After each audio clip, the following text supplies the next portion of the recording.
이 주제를 갖고 얘기할 때 쭉 생각을 했어요. 무슨 이런 프로젝트에 이런 제목이 주는 목적과 의도가 뭘까? 그러니까 우선 기본적으로 투표율을 좀 높이자. 선거, 투표장에 사람이 좀 많이 가게 하자 하는 거 하나 있고, 두 번째는 투표를 올바르게 하자. 아마 이 두 가지가 아닐까 생각이 돼요. 그래서 그 두 가지를 할 수 있는 키 컨셉으로 즐겁게, 투표가 즐겁고 선거가 행복한 것이고 또 재밌고 뭐 이렇게 만드는 게 우리 특히 젊은 유권자들을 투표장으로 이끌게 하는데 도움이 되지 않을까 이런 생각을 해서 이런 질문을 던져봤어요. 지금 여기 계신 여러분들에게 제가 예를 들어서 어떤 주제를 하나 주고 의견을 이렇게 내놓으면 거기에 찬성하는 분도 있고 반대하는 분도 있고 그런 주제에 대해서 별로 관심이 없는 분도 있고 그랬을 때 몇 사람이나 내가 말하는 걸 관심이 있을까? 몇 사람 정도는 내 말에 지지를 할까? 이게 궁금해지죠? 그럼 바로 알 수 있는 게 투표예요. 그러면 바로 데이터가 나온다고요. 그러면 빨리 알고 있어. 내가 하는 것에 확신을 얻기가 참 좋아요. 이런 게 투표행위잖아요. 또는 팽팽하게 달려있어. 여행을 떠났는데 어디로 갈까? 근데 다 논리를 더 보니까 다 맞아. 자, 이때 어떻게 해요? 투표를 해서 다수결로 가게 하는 거. 이런 게 전부 다 투표를 즐겁게 하고 재밌게 하고 하게 하는 하나의 이제 요인들이라고 보는데 그 중에 선거는 사람을 뽑는 거죠. 사람을 뽑는 거니까 이 사람을 뽑는데도 투표의 즐거움과 똑같죠. 이것도 어떤 그 뽑는 게 참 재밌어요. 저는 사실 이 투표가 다가오면 선거법이 위반되지 않는 범위 내에서 야, 너 누구 지지하냐? 우리끼리 한번 알아볼까? 이렇게 하면 궁금해. 근데 가끔 우리나라의 역대 대통령 선거 같은 걸 해보면 의외의 사람들이 당선된 경우가 있어요. 의외에. 그런데 그 전에 이렇게 사발통문으로 가족끼리 모여있을 때나 또는 이제 제가 속해 있는 조그만 이런 조직에서 가볍게 한번 물어봤을 때 그 자리에서 의외의 결과가 나올 때가 있습니다. 그분은 별로 지금 사회에 그렇게 많이 나오지 않은 분인데 그분을 뽑는 사람이 많네 했을 때 실제로 대통령 선거에서 그 사람이 되는 경우도 제가 한두 번 본 적이 있어요. 그래서 참 그게 즐겁더라고요. 누군가 사람을 뽑을 때 선거를 통해서 뽑는 게 궁금하고 자 궁금하면 자기도 투표하게 돼요. 그래서 이 선거 투표 모두 즐겁게 하는 문제 거기다 이제 오늘 주제가 소셜미디어가 엮여 있어요. 그러니까 이 소셜미디어를 통해서 선거를 재밌게 할 수 있도록 하는 방안은 없을까 하다 보니까 소셜미디어 자체를 그럼 재밌게 하는 방법은 없느냐 하는 것도 이제 같이 고민이 되겠죠. 그래서 제가 준비한 것은 선거 공약 그리고 소셜미디어에 대한 총론을 문제제기로 몇 가지 질문 형태로 전달드렸고요. 두 번째는 선거 공약의 사양. 도대체 이 선거 공약이라는 게 우리 사회에서 어떤 식으로 작동하고 있는가 하는 것을 사회학적으로 좀 분석하는 것. 그 다음에 소셜미디어의 열풍 그리고 빛과 그림자. 최근에 제가 어떤 논문을 하나 준비하면서 소셜미디어 열풍을 영어로 이제 외국 논문에 쓰려고 이렇게 번역기에 걸렸더니 크레이지로 나오더라고요. 그래서 소셜미디어 크레이지. 그 재밌는 제목이다 그랬더니 또 다른 사람한테 물으니까 그건 붐이 맞다 붐. 소셜미디어 붐이 하는 게 좋다. 그러니까 지금 두 개 중에서 뭘로 할까 저는 고민 중인데 크레이지가 팍 꽂히더라고요. 스마트폰 크레이지 앤 미디어 리터러시. 이게 지금 요번에 제가 논문 쓰는 논문 주제거든요. 크레이지 그래 우리가 지금 미쳐 열풍의 정도를 강하게 표현하는 편도 맞겠다. 그런 면에서 소셜미디어 열풍의 빛과 그림자.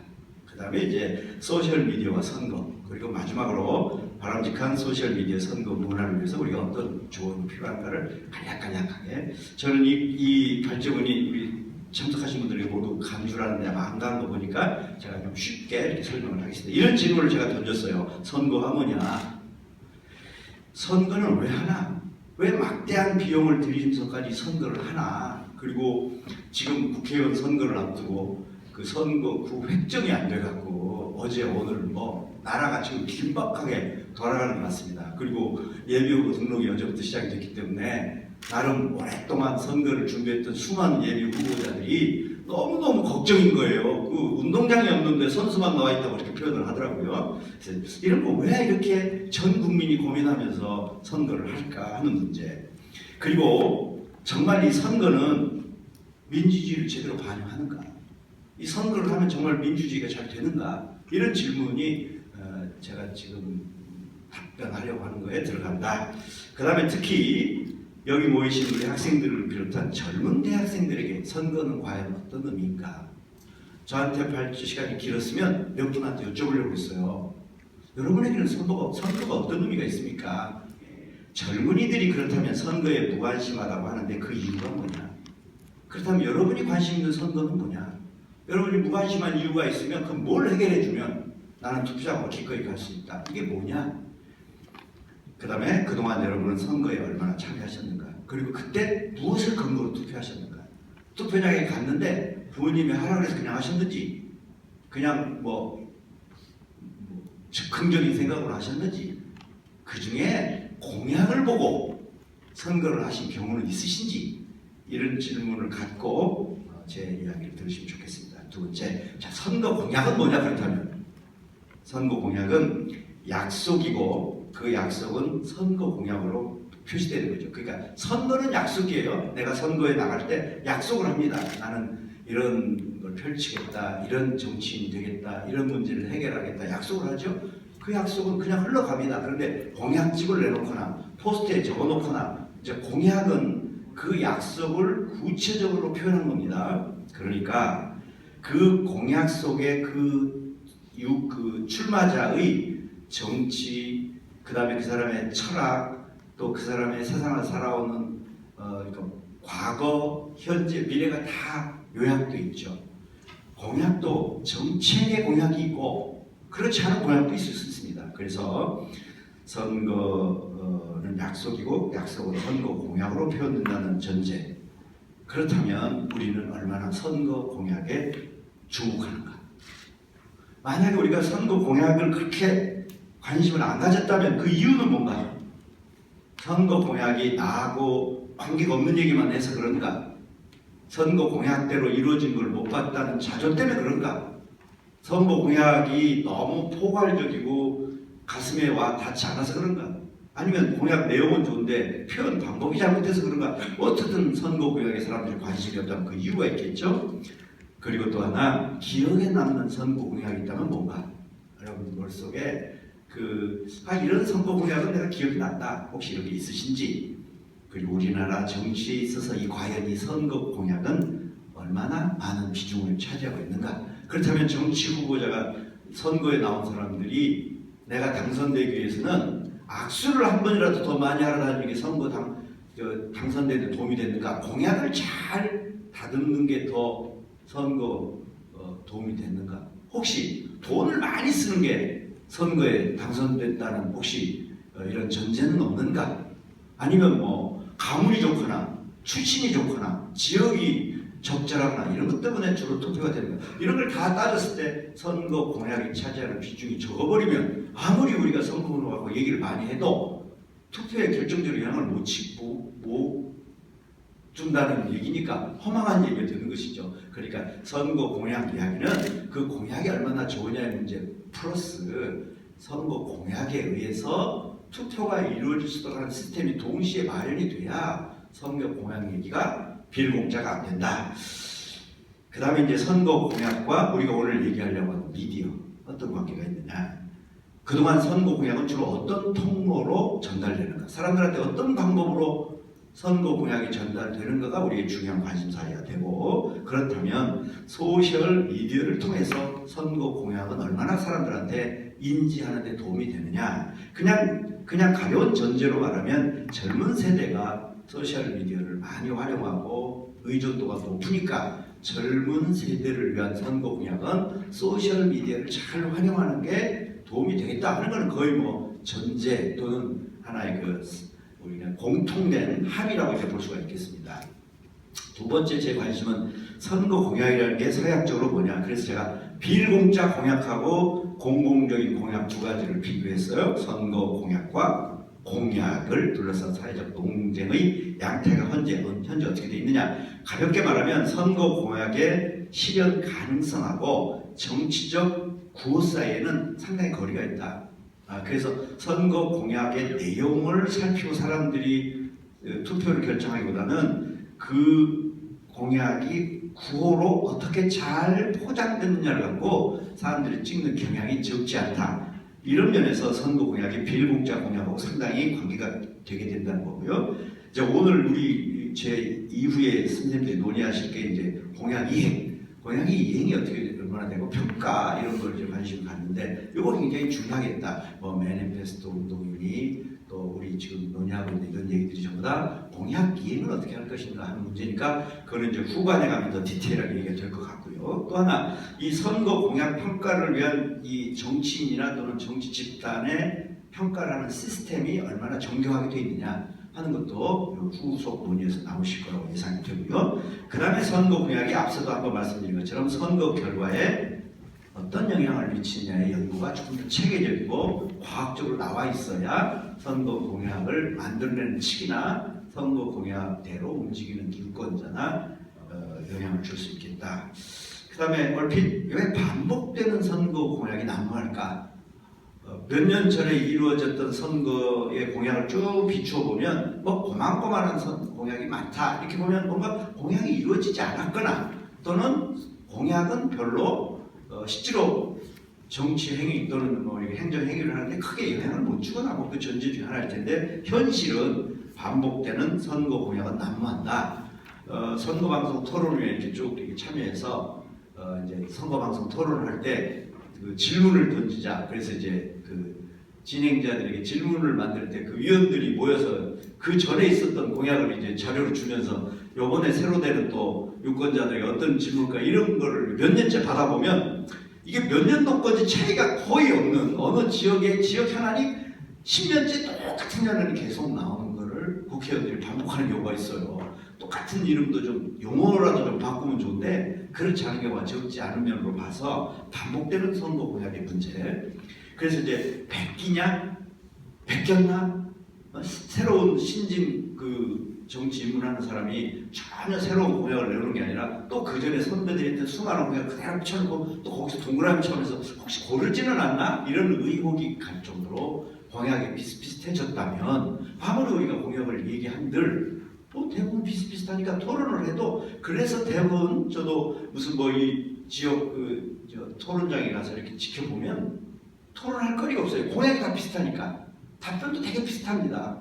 그러니까 불이 붙는 토론에는 인신공격이 가야 재미가 있는 거예요. 사람 얘기가 나와야 그때부터 재밌지 공약 얘기라고 다 사람들이 재미가 없어. 비슷한 얘기 할 텐데 자 이게 반복된다면 우리가 이런 과학적인 토의를 아무리 한들 문제가 있을 수 있다. 그런 면에서 이 반복되는 공약의 문제는 우리가 깊이 고민을 해야 된다. 그 다음에 이제 선거 공약의 정치 사회학적 의미를 제가 이렇게 봤습니다. 좋은 선거 공약은 결국 좋은 세상을 만드는 출발점이다.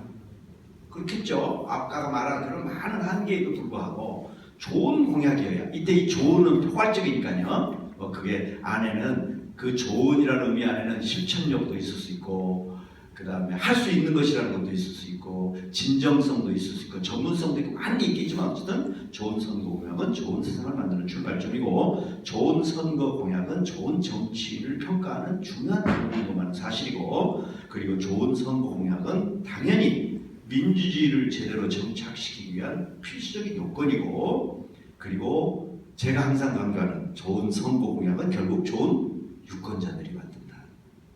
유권자들이 비슷한 공약 나오는 사람한테는 왜 비슷하냐고 따지고 새로운 건 없냐고 따지고 답변을 제대로 못하면 찍지 말고 제가 언론학을 공부하지만 제 전공이 미디어 리터러시고 미디어 교육입니다.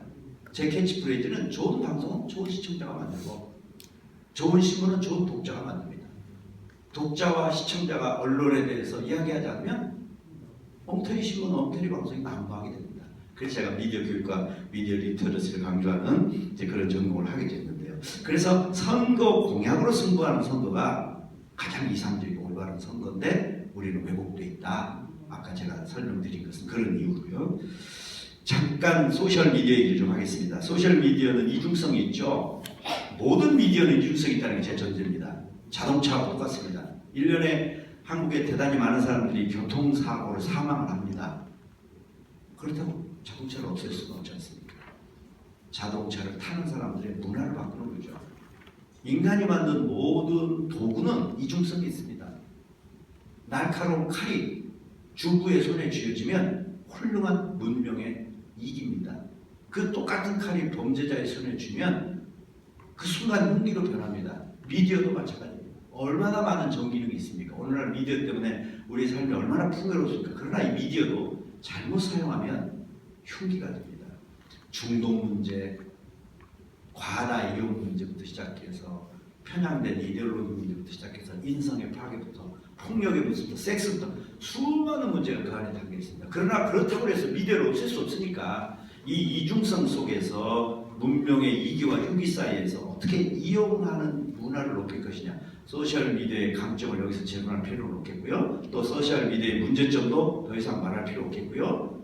어떻게 하면 우리가 이 미디어를 행복하게 이용할 거냐, 행복한 소셜 미디어, 행복하게 이용할 줄 아는 능력 있는 수용자들, 이용자죠, 유저죠, 오디언스가 아니고 유저.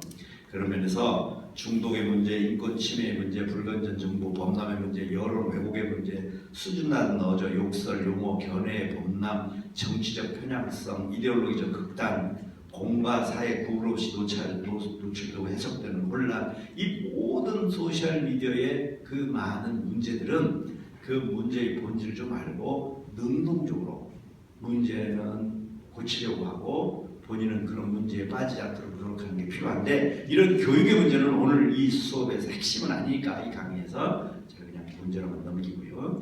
역대 그러면 선거에서 이 미디어의 영향이 어떠냐, 연구로 보면요, 미디어 선거에 의해서 대통령 또는 선거가 좌우됐다는 것은 굉장히 많은 사례가 있습니다. 전통적으로는 미국의 대통령 선거는 미디어의 영향을 상당히 많이 받습니다. 오래된 거지만 닉슨과 케네디의 이 선거가 전형적으로 6대4 또는 7대3, 심하면 8대2 정도로 노회한 정치가, 닉슨이 우세한 정치를 케네디라는 젊은, 즉 라디오에 맞는 젊고 잘생긴 이런 케네디가 역전합니다. 그런데 나중에 결과 대부분 어떤 사람들이 케네디를 찍었느냐? 젊은 사람들, 여성들. 여기서 우리가 시사점이 있습니다. 미디어에. 잘 아시다시피 리건도 영화배우죠. 리건이 재선에 들어갔을 때는 나이가 많아서 많은 상대적인 공격을 주로 할 때 이 나이가 많기 때문에 대통령 재선하기 어렵다. 영화배우니까 청바지 입고 나와서 아주 그분의 이 발음은 참 좋습니다. 젊은 발음으로. 그 연기니까 연기에서 당선됐습니다. 그런데 한국에 와서 신라 호텔에서 쓰러져 버렸습니다. 건강이 약해져서. 그러니까 포장했다는 거죠, 미디어로. 오바마 카메라가 딱 오면 그 연설 솜씨가 대단하지 않습니까? 우리나라에서도 역대 선거에서 매우 중요한 선거에서 과거에 탤런트를 했거나 과거에 방송국 MC를 한 사람들의 탈락률이 거의 없었습니다. 신기하게도 제가 기억나는 박성범, 맹형규, 정동영이 같은 해에 신인으로 딱 나왔는데 저는 다 당선이 됐습니다. 그때 아마 박성범 씨는 중구에서 이겼으니까 그때 강적이었죠? 삼선 정대철을 이겼을까요? 그러면 정말 대단한 거였습니다. 그러니까 이게 다 9시 뉴스의 앵커들입니다. 국민들은 미디어를 통해서 찍었다. 저는 우리 김대중 대통령도 미디어 영향을 좀 받다고 봅니다. 어둡고 항상 무섭고 이런 이미지로 당시에 정보기관에서 사람을 만들어 놨는데 TV를 김영삼 대통령의 하나의 기여죠. 김영삼 대통령이 TV에 우리 김대중 대통령이 나오는 것을 막지 않았으니까 그게 나와서 나도 부드러운 사람입니다 하고 넥타이도 항상 밝은 걸로 하고 화장하고 나오고 하면서 내가 볼 때 몇십만 표는 가운데 있는 표가 가지 않았을까. 빨갱이 괴수로 알았는데 막상 TV에 나와서 말씀하시고 보니까 유머도 있고, 사실 김대중 대통령의 표차는 굉장히 적은 표차이기 때문에 적지 않은 미디어 영향을 받았을 거다 이렇게 보고요.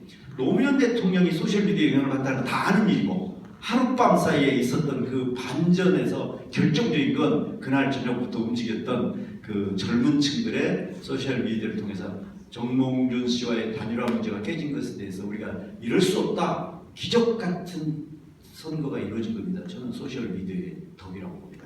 이것이 연결이 돼서 지금의 새누리당은 소셜미디어를 무지하게 적극적으로 활용하고 있습니다. 그래서 사실은 전통적으로 보면 야당이 소셜미디어를 잘 활용하는 당으로 그동안 되왔었는데 지난 몇 년 동안 과거에 있었던 그 패배의 그 문제점을 아주 적시하고 새누리당이 지난 한 5, 6년 동안 집중적으로 소셜미디어를 타는 바람에 오바를 많이 하죠. 그래서 그 오바를 국정원이 하기도 하고 뭐 중요하다는 걸 알다 보니까 너무 중요하다고 해서 오바하는 경향이 나타날 정도로 지금 새누리당이 소셜미디어를 잘 쓰고 있다고 합니다.